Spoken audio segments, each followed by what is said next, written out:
kufanya kazi rahisi kama hii. Tazama nini umefanya. Wewe ni mjinga kiasi gani? Pole sana madam. Tunaanzia sebuleni kwa mzee Juma, mfanyabiashara tajiri. Kukiwa na vipande vya sahani iliyovunjika sakafuni. Mama Sofia, mke wa mzee Juma, ameshika fimbo na anampiga kwa ukatili mkubwa Neema, msichana wao wa kazi za ndani. Wewe msichana una laana. Sahani yangu ya gharama unavunja. Hujui nimeinunua Dubai hii. Leo nitakuwa humu ndani. Nisamehe mama, imeniteleza.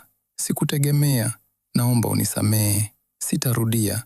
Mzee Juma anaingia kwa haraka akitokea kazini na kushtushwa sana na ukatili huo. Anamkimbilia mama Sofia na kumnyang'anya fimbo. Sofia, acha mara moja. Kitu gani unakifanya hapa? Unataka kumuua mtoto wa watu kwa ajili ya sahani? Vyombo vinanunuliwa, uhai haununuliwi. Kuanzia leo, sitaki kuona unampiga huyu binti. Kama amekushinda kazi, mlipe mshahara wake arudi kwao. Mama Sofia anamnomoneza mzee Juma maneno ya dharau, huku Neema akichechemea kuelekea jikoni. Lakini onyo la mzee Juma halikusaidia. Siku chache baadaye, mzee Juma akiwa amesafiri kikazi, Mama Sofia anamtendea Neema ukatili wa kutisha.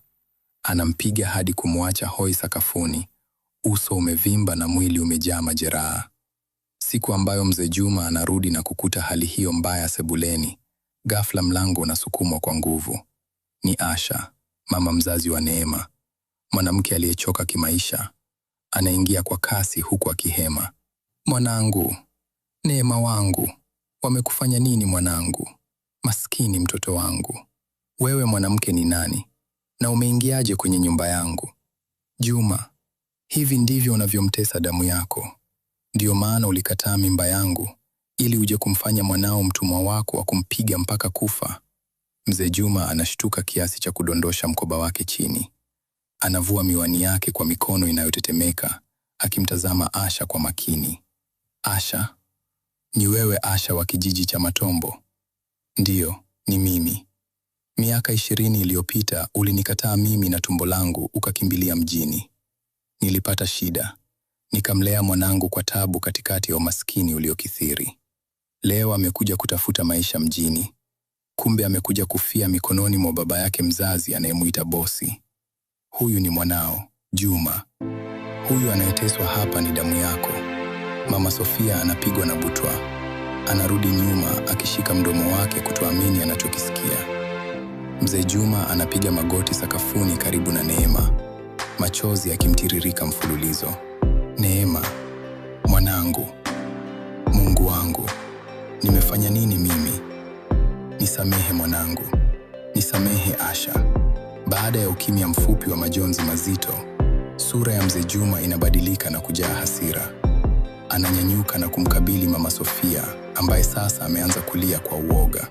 Sofia, umemtesa mwanangu kama mnyama ndani ya nyumba yangu mwenyewe. Hata kama asingekuwa mwanangu, huu ndio unyama unaowafanyia watoto wa wenzio. Umenionyesha roho yako halisi na nyeusi. Juma, nisamehe. Sikujua kama ni mwanao. Naomba unipe nafasi nyingine mume wangu.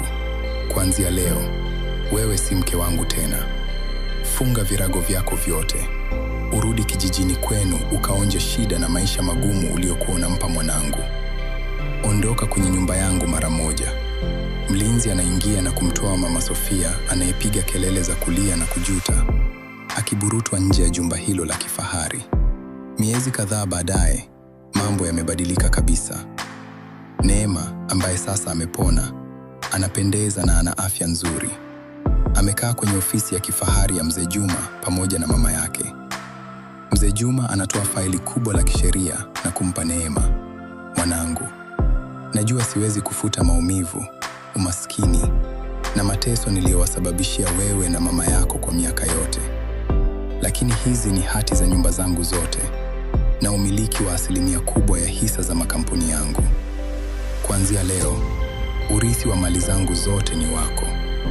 Nataka uwe bosi wa maisha yako mwenyewe. Asante baba. Nimekusamehe. Neema na mama Neema wanakumbatiana kwa hisia nzito za upendo wa kifamilia uliorejeshwa. Huku mbali kijijini, mama Sofia akionekana akibeba kuni kichwani. akiwa amechoka na kujuta kwa ukatili aliofanya.